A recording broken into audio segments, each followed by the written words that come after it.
Hello and welcome to another week of Messenger Animals Oracle.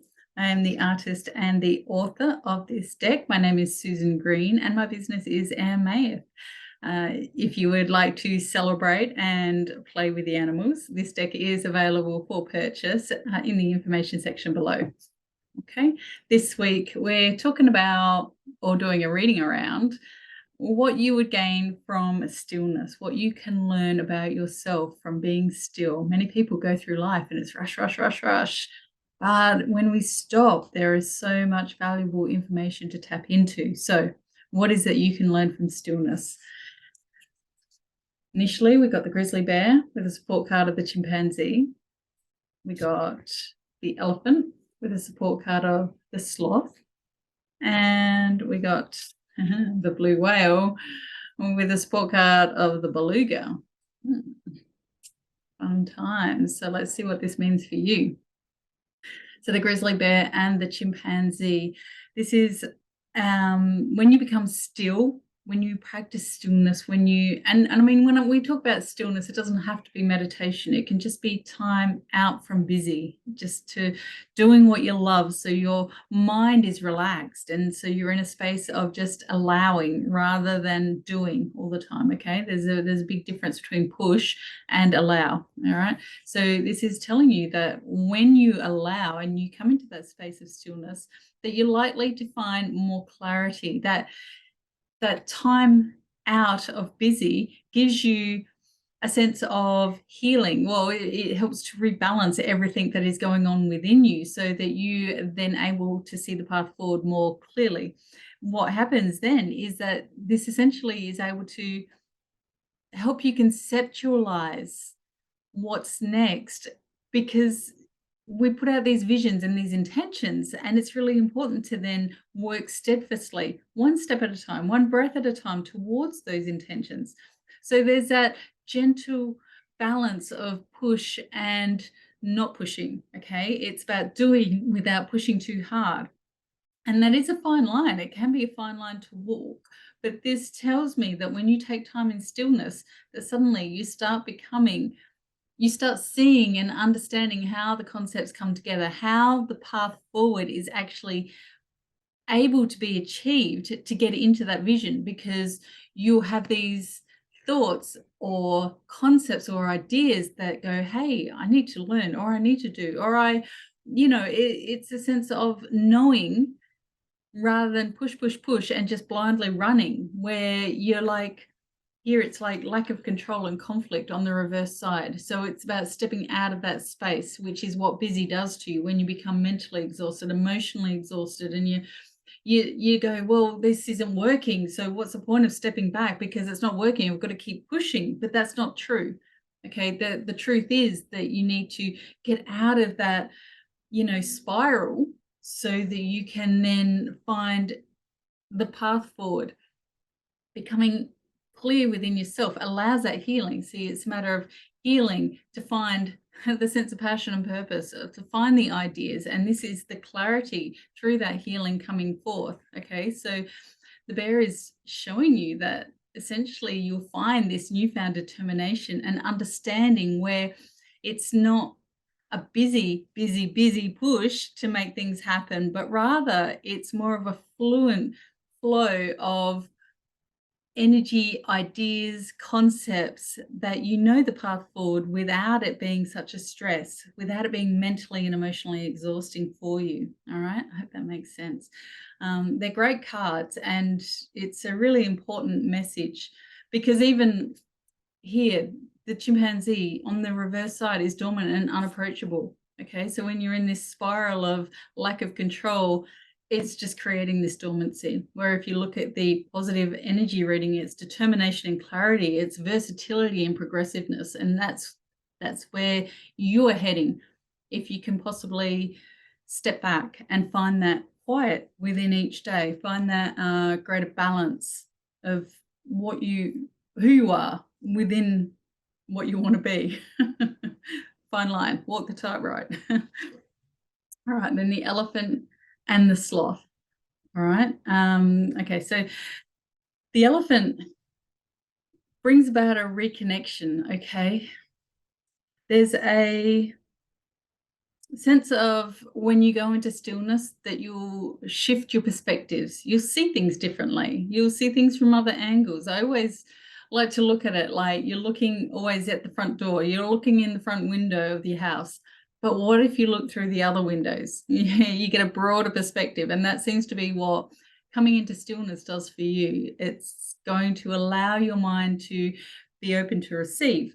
Okay, it creates this reflecting presence about you where you like think of Dr. Strange in the multiverse, and he's like sitting there and he's like seeing 100 different millions of pathways and options and ideas that could come forward, all from this one action that comes next. Okay, so this is essentially what happens when you go into stillness. You're going to be moving out of what has been keeping you stuck from doing the same thing over and over and over, and you shift perspectives. So suddenly you move into a more positive energy, which brings clarity. Okay, that clarity, shifting the perspectives, and it's letting go of what hasn't been serving you. So there may be a little bit of work here, that mental and emotional work, and it does seem to be more about mental attitudes and mental belief structures that are holding you back. So that's why stillness is so important, because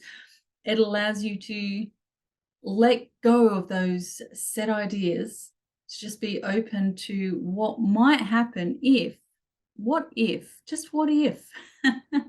What if you grabbed that other little pearl of wisdom and you brought it in and you worked with that? What if you just believed for a minute that you could rather than couldn't, that that was just not possible? Okay, so this is all about recreating those thoughts, those ideas, and being reflective to learn again a different way. Okay, and this is what stillness feels to bring to you, that you open to be that, you open to exist as that, that you open to overcome the inner conflict and move into that person that perhaps you've been wanting to be, that space in life with other people that you've been wanting to exist without that underlying insecurity, conflict, or hesitancy. Perhaps you are putting yourself out there, but you're not getting anything back. Okay, so it's really important to be still and listen and allow. The blue whale is always a big energy, and it keeps coming up. It comes up a lot.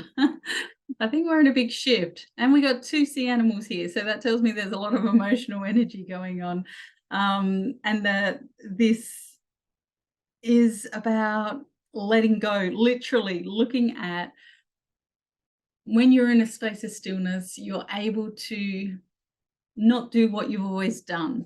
See, when we're in a hurry and we're push, we tend to easily just fall back into the old routines, fall back into what we've always done, into what we've always thought. It's easy, okay? That's where the groove in life is sitting. But to break free of that, that's the karmic shift. That's what the whale tells us, that karmic shift.